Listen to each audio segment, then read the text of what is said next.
Welcome back to the park. For the new flock, a quick highlight reel. So far, pigeons have started a world war over a French fry, nuked an entire economy with one loaf of bread, and destroyed a perfectly good bird bath as a team-building activity. 3 episodes, 3 smoking craters. So obviously today we're doing a love story. I'm serious. This is the greatest romance in the history of economics. 2 characters who can't stand each other and can't survive apart. The buyer and the seller. And today we watch their relationship completely fall apart over a worm. It's called supply and demand, and it secretly sets every price you have ever paid for anything. Buckle up. There's kissing. Here's the scene. The hottest commodity in the park is the worm. Worms are protein. Worms are status. And, critically for our hero, worms are the traditional courtship gift. The whole trade runs through one bird, Gary. Of course it's Gary. Gary has now owned a war economy, a bird bath, and your lunch. Now, how a market works, and it's genuinely beautiful. On one side, the buyers, pigeons who want worms.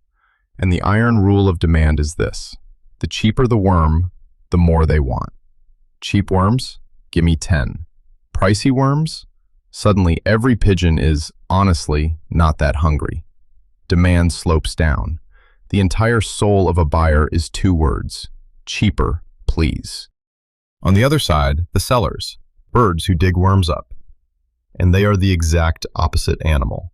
The higher the price, the more they'll dig. Worms at 1 crumb? Not worth the backache.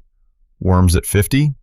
Behold, every bird in the park is now a worm tycoon with a shovel and a dream. Supply slopes up. The entire soul of a seller is, pay me more and watch how hard I suddenly work. So one side wants the price low, the other wants it high, sworn enemies, and yet every single day they agree on one number. There's exactly one price where the worms buyers want equals the worms sellers will dig. Economists call it the equilibrium price. I call it 2 enemies meeting in the middle and briefly falling in love. The haggle is the flirting. The price is the kiss. I don't make the rules. I just draw the pigeons. And for months it works. A worm runs about a crumb. Buyers, content. Sellers, content. Nobody's thrilled, which in economics is the sound of a system running perfectly. Now our actual hero, Pete. Scrawny Pete from episode 1. Still scrawny, still broke. But today Pete is in love. Her name is Brenda. Brenda is, and I quote, the most beautiful pigeon to ever peck a sidewalk. And Pete has a plan. Traditional, romantic, doomed. He is going to present Brenda with the grandest courtship gift the park has ever seen. One big, juicy, premium worm. Pete has saved exactly 1 crumb, market rate. He's done the math. He's written a speech. It is a bad speech. He has rehearsed the bad speech in a puddle. And then the sky ruins his life. The rain stops. Not for a day, for weeks. Drought. The soil goes hard as a sidewalk, and the worms, who are not stupid, burrow down deep where no beak will ever find them. The worm supply doesn't dip. It evaporates. Now watch the love story curdle, because this is the whole engine of today. Demand hasn't budged. Everyone wants worms exactly as much as yesterday, Brenda included. But supply just drove off a cliff. 100 starving buyers. Roughly 4 worms in the entire park. And the price loses its mind. Yesterday, 1 crumb. By noon, 10. By mid-afternoon, Gary is auctioning a single damp worm to a mob like it's a lost Da Vinci. 500 crumbs. Going once, sold to the gentleman openly weeping in the back. Pete looks at his 1 crumb. His grand romantic gesture now buys roughly 1/500th of a worm. You cannot propose with 1/500th of a worm. Pete briefly does the math on whether Brenda would accept an IOU. Brenda would not. Meanwhile, Pete is quietly unraveling. He tries to dig for his own worm and pulls a muscle in his wing. He tries to take out a worm loan from Kevin, which is its own special humiliation, and gets laughed clean out of the nest. He briefly considers presenting Brenda with a worm voucher, redeemable when prices normalize, which is, and I want to be very clear about this, the least romantic object in the recorded history of love. For Pete, the shortage isn't an economics problem. It's a crisis of the heart. And here's where the whole park loses it, and where you learn the actual lesson. The pigeons stare at that skyrocketing price, and they scream the words humans have screamed since the dawn of trade. Gary is gouging us. The price is a crime. And I'm about to make you very annoying at parties. The price is not the crime. The price is a smoke alarm, and everyone is furious at the smoke alarm instead of the fire. Look at what that brutal price is actually doing. Two genius things at once, automatically, with nobody in charge. One, it rations. At 500 crumbs a worm, who's still buying? Only the birds who genuinely, desperately need a worm right now. The casual snacker quietly goes home. The price sorts the desperate from the meh, with zero paperwork and zero meetings. Two, and this is the magic, that insane price is a giant flashing billboard screaming to every bird in the park. Worms are wildly valuable right now. Go get worms. And they go. Birds start digging deeper than they ever have. A pigeon hauls in an imported worm from the next park over and charges a fortune, and gets it. Somebody patents a worm-luring puddle, and Greg, yes, the bird bath guy, Greg opens a worm farm out of pure, radiant greed. And thank God for Greg's greed, because Greg's greed is now manufacturing worms. The high price didn't cause the shortage. The drought did. The high price is the hero quietly ending it. Because that's what a price actually is. Not greed. Not a number Gary invented to wreck your afternoon. A price is information. A tiny packet of data that tells everyone, instantly, how rare a thing is and how badly it's wanted.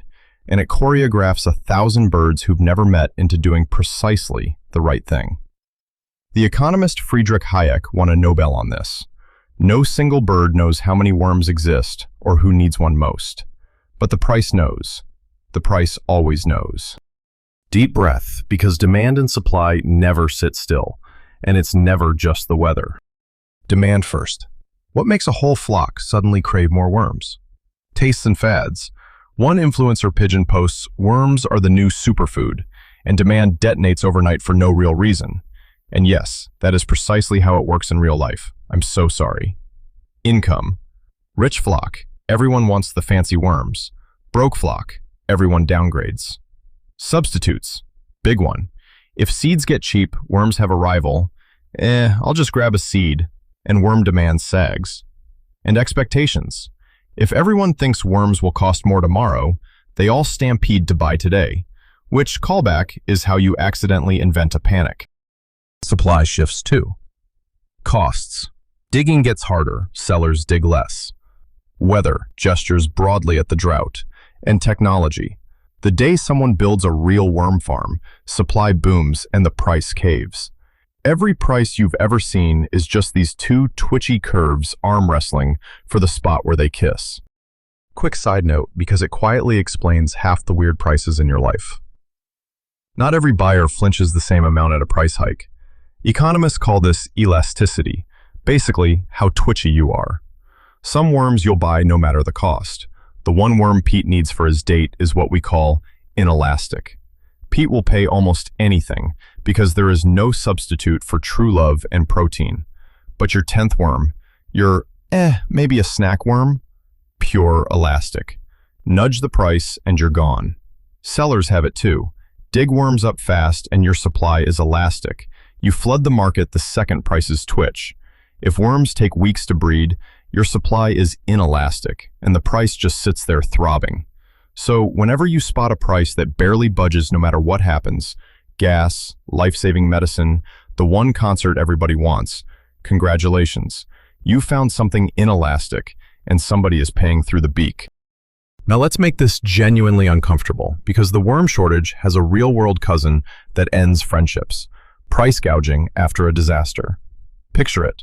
A storm floods the park, every dry worm is suddenly worth a fortune, and one bird starts charging 40 crumbs for a worm that cost 1 crumb yesterday. Villain, monster, absolute ghoul, right? Now watch what that evil price actually does.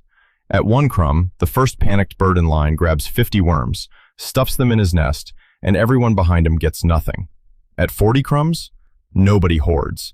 You buy the worms you truly need and leave the rest, because at 40 a pop, it adds up terrifyingly fast. The cruel price just shared the worms among 100 birds instead of one. And here's the line nobody wants to hear. That obscene price is a flare shot into the sky, screaming to every worm seller for miles, "Get your worms to the flooded park, there's a fortune here." So they load up their beaks and fly toward the disaster instead of away from it. Ban it. Pass a warm, lovely law capping worms at 1 crumb during the emergency, and you rebuild the bird bath from scratch. The first guy hoards everything, nobody flies new worms in, and the shelves stay bare for a week. The gouger feels disgusting. But the gouger's price is doing the one thing the kind-hearted law cannot, rushing worms to where the emergency actually is. You felt this yourself, even while cursing it. Surge pricing on a rainy night isn't your rideshare app being evil. It's a price begging more drivers to get out of bed and come get you. Concert tickets reselling for 10 times face value, that's the band pricing them too low to start with, and the gap getting filled by some guy named Scott. Every time you've screamed at a price, it was usually just a number trying to tell you a truth you didn't want to hear. Okay, back to the catastrophe. Price sky high, pigeons furious. And this is the exact moment in every economy in history when somebody stands up and says the 4 most dangerous words in the language. There ought to be a law. Enter the government. Still Timmy, still 6. And the flock begs him, "Timmy, worms are too expensive. Make it illegal to charge more than 1 crumb." And Timmy, a benevolent toddler, says, "Sure. Decree. No worm may sell for more than 1 crumb. A price ceiling. A maximum price, set with the kindest intentions on earth." It is an instant disaster. Beautifully. Completely. Because the drought didn't end. Still 4 worms, still 100 buyers. The only thing keeping order was that high price, sorting the desperate, summoning new worms. Timmy just yanked the smoke alarm off the wall while the kitchen's on fire. At 1 crumb, everybody wants 10 again. 100 buyers, 4 worms, no price to referee. So who gets a worm now? You line up. The shortage doesn't vanish, it just changes outfits, from a high price into a 4-hour line. Birds wait all day and get nothing, which is somehow worse than the high price, because at least the high price came with a worm. The line comes with a sunburn, and it spirals. If you're a digger, why break your back for worms you're forced to dump at 1 crumb? You don't. Supply shrinks further. The few worms left go under the counter. Gary's now running a back room with a secret knock and a worm black market, because the instant you ban selling something at its real price, you don't kill the trade, you just relocate it somewhere shadier. And quality nosedives. Why sell your best worm when nobody's allowed to pay you for best? Welcome to price ceilings. Shortages, lines, black markets, and worse worms. Rent, gas, tickets. Same 4 horsemen every single time. And before anyone feels smug, the opposite is also a trap. Say the rains return hard, worms flood the park, prices crash, and the Worm Diggers Union begs Timmy for a price floor, a minimum price, to protect hard-working diggers. Now worms are propped up too expensive, buyers buy fewer than exist, and you get the mirror image, a surplus. Mountains of unsold worms rotting in the sun, while diggers wonder where everybody went. Floors make gluts the way ceilings make shortages. Fight the signal in either direction, and the signal hits back. So what finally saves the park? Not the law. The law made it worse. What saves the park is the exact thing the law tried to ban, the price. Because all of Greg's greedy worm farming, the imported worms, the luring puddles, that all got built because the price was screaming, "Worms, valuable, make more." Give it a beat, and all that frantic new supply comes online.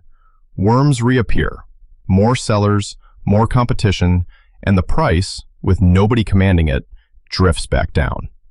10 crumbs. 5. 2. The shortage heals itself, not from kindness, but because a high price is a wound that grows its own bandages. And this is the part that genuinely sounds like a miracle, so I'll just say it. Nobody is in charge of the worm market. Not one bird is responsible for making sure the park has enough worms. And yet, left alone, the price handles all of it, rationing worms when they're scarce, conjuring more when they're precious, and quietly standing down when the crisis passes. Adam Smith called it the invisible hand. 1,000 selfish birds, each chasing dinner, accidentally feeding the whole park. It's the closest thing economics has to a miracle, and it runs on a number. Which brings us back to Pete. By the time supply recovers and the price floats back to 1 crumb, Pete can finally afford the gesture. He marches up to Brenda, presents the worm, delivers the speech. It is still a bad speech. Brenda looks at the worm. Brenda looks at Pete. And Brenda says, "Aw, Pete, sorry. I'm seeing Kevin now. He had 1,000 worms during the shortage." Because Kevin, reckless leveraged Kevin from episode 2, borrowed huge, bought a worm farm at the peak, and is now nauseatingly rich. And Pete just stands there, clutching one perfect, perfectly priced, perfectly too late worm, learning the cruelest law in all of economics. Timing is everything, and the market does not care about your feelings. So here's the moral, and it's a sneaky big one. A price is not an insult. It's not greed, and it's almost never the villain. It's the most honest thing in the entire economy. A tiny number quietly telling everyone how scarce something is and how badly it's wanted, so that total strangers can feed and clothe and house each other with nobody in charge. When a price spikes, yes, it stings, but it's the smoke alarm, not the fire, and that screech is what calls the fire trucks. Tape over it with a nice-sounding law, and you don't get cheap worms. You get empty shelves, a 4-hour line, a back room, and a heartbroken pigeon. So next time a price jumps and every instinct screams that you're being robbed, pause. Ask what the price is trying to tell you. It might be the most honest thing in the room. Watch the skies, guard your worms, and give us your breadcrumbs. And Pete, buddy, next time, lead with a personality. Subscribe.